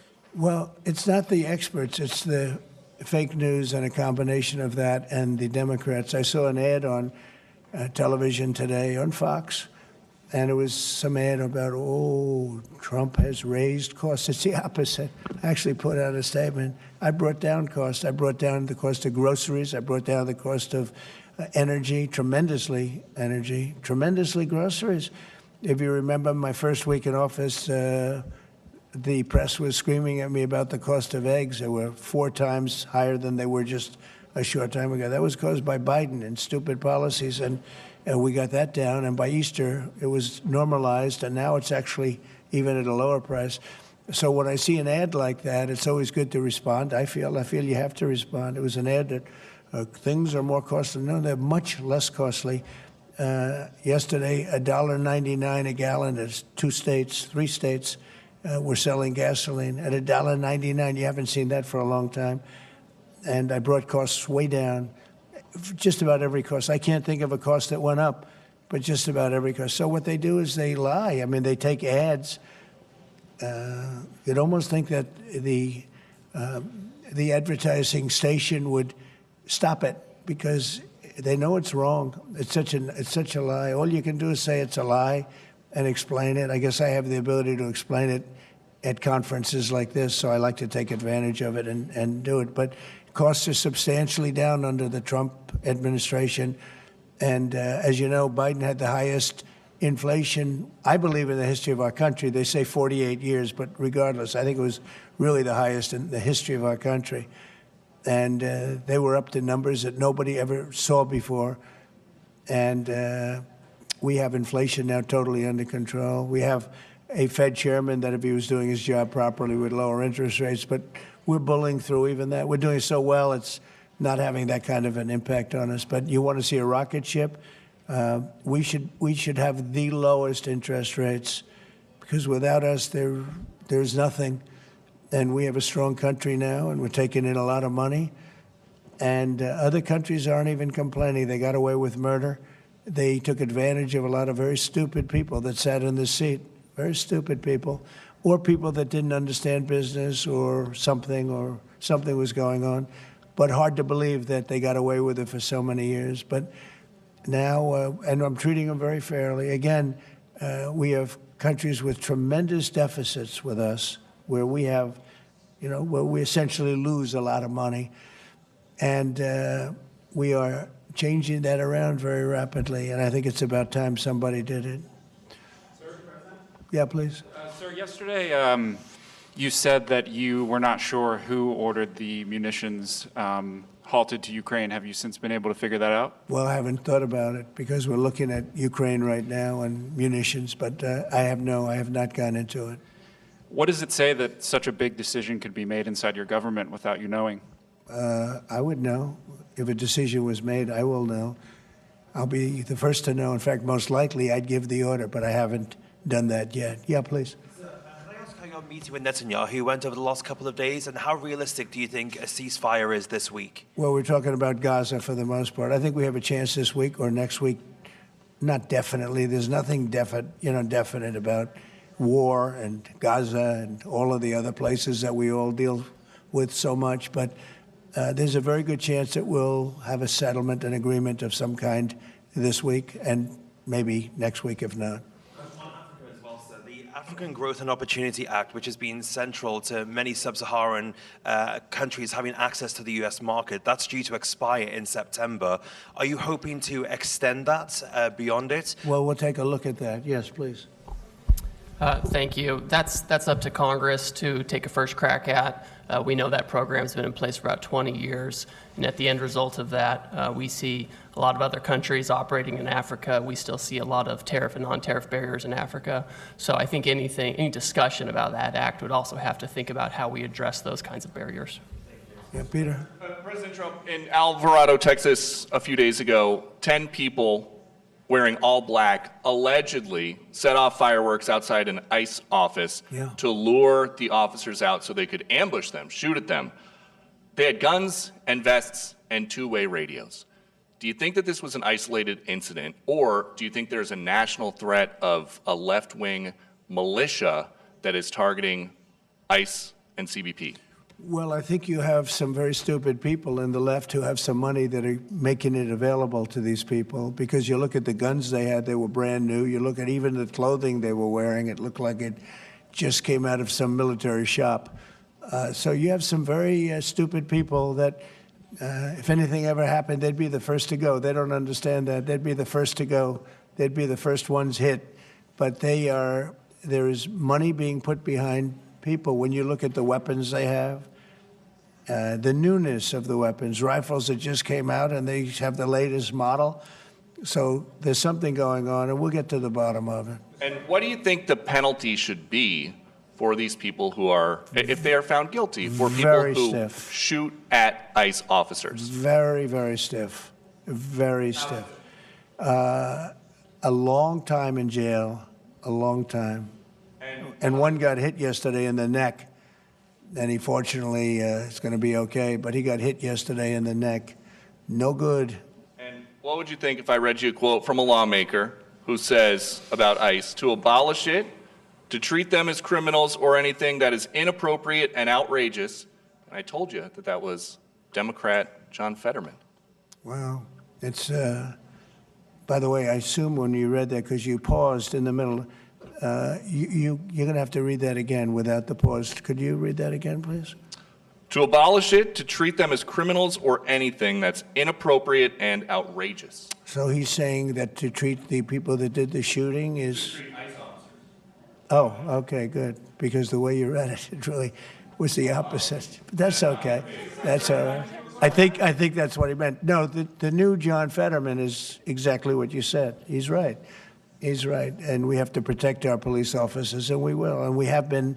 if you saw the stats released by the FBI the other day, the murder rate's way down, the lowest it's been in a long time, and that took place over the last 6 months. For the last 6 months, murder, it's a hell of a subject to have to talk about, but murder is way down at almost getting to be modern-day records. So that's despite the fact that we have a lot of people that came into the country that shouldn't be here. Mr. President? Yes, please. So 2 questions, one on tariffs, the other on the IRS. On tariffs, China is reportedly softening their impact on U.S. tariffs in Africa, announcing last month that they would halt charges on imports for nearly all of its African partners. Good. Does this move by China influence your thinking, your approach to tariffs on the continent? Well, we treat Africa great in many different ways, including with tariffs. But, parts of Africa charge us tremendous tariffs, as you know. And they're going to be dropping those tariffs. They've already informed me they're going to be dropping those tariffs. But we treat Africa far better than China or anybody else, anyplace else. Yeah. And on the IRS says that churches can now endorse political candidates.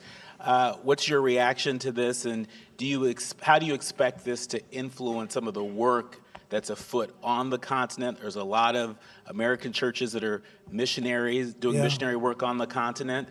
Do you support that? I love the fact that churches can endorse a political candidate. I think so, because we have a lot of respect for the people that lead the church, for the pastors and the ministers and the rabbis and the all different leaders, all different religions, and people respect those people. And I think there's nothing wrong. It was a very big penalty if that took place just a little while ago. They had a thing called the Johnson Act, and it was a very big penalty. I think it's great if a pastor, minister, priest, rabbi, and we could very much go into your religion, by the way, which is something that people are having great respect for throughout the world. If somebody of faith wants to endorse, I think it's something that I'd like to hear. And I can guarantee you the people that they're with every Saturday or Sunday or whenever it is they're with, they want to hear from these people. And it was a very severe penalty. Those people were not allowed to speak up. Now they're allowed to speak up. No, I think it's terrific. Mr. President, your administration took new actions against Harvard University today. Are you still optimistic about reaching a deal with the university? Oh, yeah, I think so. Harvard's been very bad, totally anti-Semitic. And, they'll absolutely reach a deal. Peter? I just got a text from our colleague, John Roberts. He says that we are now reporting the guy who was arrested in the Alvarado, Texas incident for tampering with the evidence was a green card recipient under the Biden administration and a prior DACA recipient. What do you think of that? It's very sad. It's very bad. A lot of them are here. We came in 21 million, I think it's higher than that, by the way, but they say 21 million people came in. Many of them are criminals. Many of them are murderers. 11,888 is what they say are murderers. And they came in through open border policies, no checking, no vetting, no nothing. And we have a lot of that. And despite that, we have crime down, which is pretty amazing. And this is a And long say hello meeting, to so John. Say hello to John Roberts. I will. I'm sure he's watching this right now. A lot of news has broken since we've been in here. Axios says a secret White House meeting between Steve Witkoff, Ron Dermer, and a Qatari envoy on Tuesday led to significant progress in the negotiations over the Gaza hostage and ceasefire deal. What can you tell us about this It's secret very possible. meeting? I will tell you we're getting very close to a deal. I don't know if it's secret or not secret, but it doesn't matter to me. Secret's fine if it gets us to where we want to be. We want to have a ceasefire. We want to have peace. We want to get the hostages back. And I think we're close to doing it. Okay? Thank you all very much. Thank you very much. President Trump. Thank you. All right, there you have it. President Trump wrapping up his press conference and will now dine with the presidents of 5 African nations. It's part of what the White House describes as a push to deepen commercial opportunities between the U.S. and African nations yet again. The president touching on several things, stating that he is not opposed to travel to the continent of Africa. With regard to the majority of the African leaders attending the luncheon, well, they all stated that the president, most of them stated that the president is worthy of receiving a Nobel Peace Prize. The president also addressed a statement in which a top Iran official threatened to kill him using a drone while he sunbathed at his Florida estate, to which the president stated he took that as a threat. We'll take a quick break and we'll be right back.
All right, guys, back here on the Fox 5 Live Zone. Annie Mae joining us on a Wednesday. Hi, Annie Mae. Oh, isn't it just your favorite segment of the day, well, every day, when you get to spend quality time with me? One of the true times that I really laugh for real. My mom always says, Guy, I can tell when you're fake laughing. I'm like, not with Annie Mae. You're like, ha, ha, ha, ha. But when you're laughing, you're like, knee slapper. Because we have fun. We do. So let's have some fun right now. In this case, we're doing our Wednesday Talkers, some of the stories that you guys at home are talking about. We'll start it off with the top 10 feel-good wellness habits people are actually doing. Now, that's the key part, actually doing.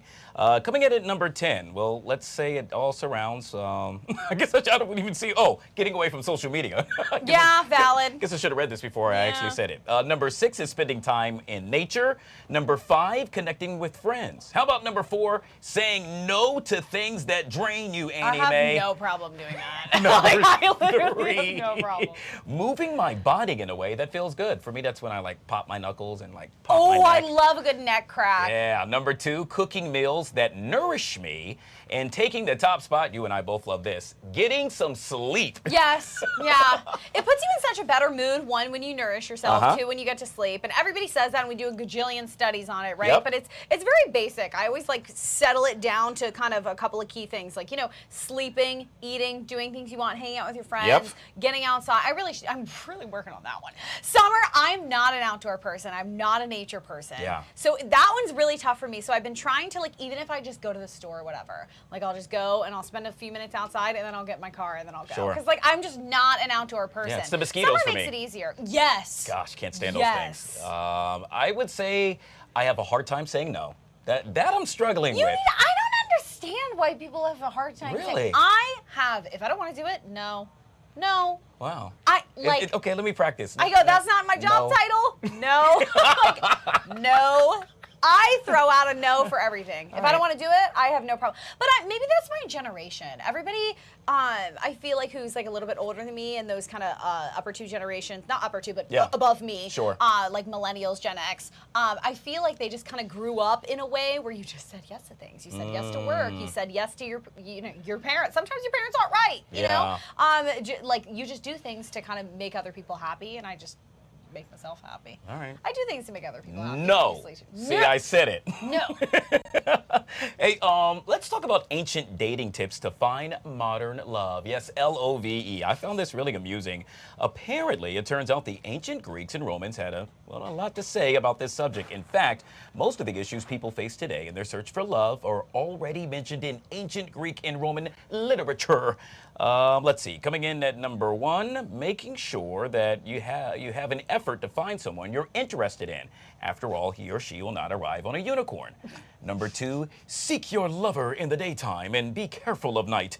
You won't choose the right person if you're drunk. Yo, that's fire. Number 3, you need to look presentable. Make sure your clothes are clean. Do not let your nails project, and let them be free of dirt, nor let any hair be in the hollow of your nostrils. I'm so here for this. Let not your breath of your mouth be sour and or unpleasing. Valid. I think all of these things are valid. I like the one where they're like, be nervous of the night. And I'm like, okay, yeah. Because think about it. Like, a lot of people do, but it's like, should you go out and meet the love of your life at midnight at some random dive bar in Navy Yard? Like, no, you probably shouldn't.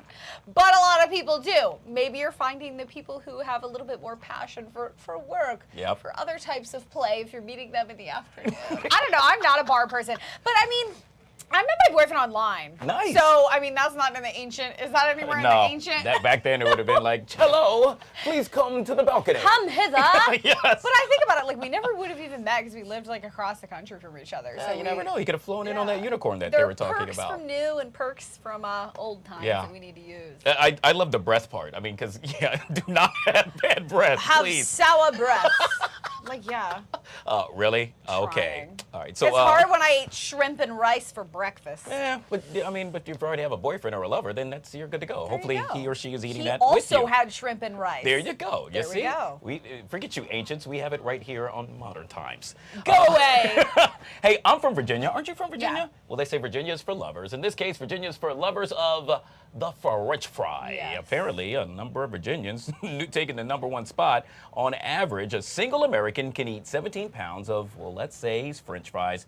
However, when it comes to Virginians, we eat over 21 pounds of French fries each and every year. That is amazing to me, Annie Mae. I want to know how many like ounces like a medium fry at McDonald's is. We will check in on this information and we will get back to you. By the way, I kind of am curious. Alabama, Georgia, and you see it right there in your TV screen earlier, Maryland also coming in the top 5. So I feel like I could house 20 pounds of fries. Really? I feel like I could. I feel like I would absolutely destroy that. I think if it happened to be Thrasher fries from Ocean City. Think about how many fries you would do. Are you a fry eater? Yeah. I eat fries probably once every 2 weeks. Okay. Which is probably like a medium. Yeah. Like a medium fry. All right, so what are you putting on your fries? Salt. That's it? ketchup. Okay. But you dip it. You can't put the ketchup Yeah, on oh top. my God, That's I'm so with weird. you on That's that one. weird. If you do that, I don't want to talk. Yeah, it's like when they drench it. For me, that's like. But then it gets soggy. Yeah. You have to dip, go, still crunch. Okay, I'm kind of a vinegar guy too. Do you put Some malt people vinegar? like vinegar. Isn't Yeah. that like a boardwalk kind of thing? Yeah. Like a boardwalk fries Yeah. moment? So- I feel like I've only tried it like once or twice when I was younger. Okay. I need to bring it back into the repertoire. I think so. Just don't be do. like Marina Morocco. She told me the other day she loves to put mayo on her fries. Okay, I don't hate that. Oh gosh. Oh, wait, like mix like mayo and like mustard and ketchup. Oh together. gosh. Okay. It's like a Big Mac. I haven't eaten my lunch yet, Annie Mae. Please don't make me sick. No, it's good. French No, fries. I'll I'll get pass. you a big old bag of French fries Okay, so we can hit that 20-pound. Guess what I'm gonna say? No. You! I told you I'd work it out. Something. Let's go. Annie Mae with All Things Talkers right here on the Fox 5 Live Zone. wrap it. I appreciate you. All right, guys, we take a live look at the National Harbor. Hey, grab an umbrella if you haven't already done so. According to Tucker Barnes, we could very well get some showers later today and the potential for flooding. Speaking of flooding, I want to bring you to the latest with regard to the travesty that's taking place in Texas. We now know that at least 150 people are known to be missing in Kerr County as a result of flooding in central Texas, I might add. At least a dozen others are missing in other parts of the state. Authorities confirmed today that 119 people have now died. Now you too can lend a helping hand. You see it right there on your TV screen. It's the Texas flood disaster, Fox 5 stepping up in a major way. You can click on that QR code so that you too can help those that are in dire need. All right, guys, less than a minute away from the take. Coming up on the take, I can tell you right now, we're taking all things about the Commanders. Yes, the Commanders shining bright like no other. Why? Because, oh my gosh, there it is. The brand new uniforms inspired by the team's classic burgundy and gold color scheme under legendary coach Joe Gibbs. The new Super Bowl era looks features a white jersey with burgundy numbers outlined in gold, matching nameplate lettering in striped sleeves. I even love the helmet, to be quite honest with you. And it's those high socks. Remember that from back in the day? One of the many topics that will be discussed coming up in just a minute right here on The Take, or on The Take coming after this show. The question is, what do you think about it? If you haven't already reached out to us, you could use the hashtag Fox5LiveZone and let us know what you think. On behalf of my producer, Remy, I'm Guy Lambert. Thank you so much for watching. We do it Monday through Friday, 12 to 2. Tell a friend, bring a friend, and we'll do it again. The Take coming up next, right here on Fox 5.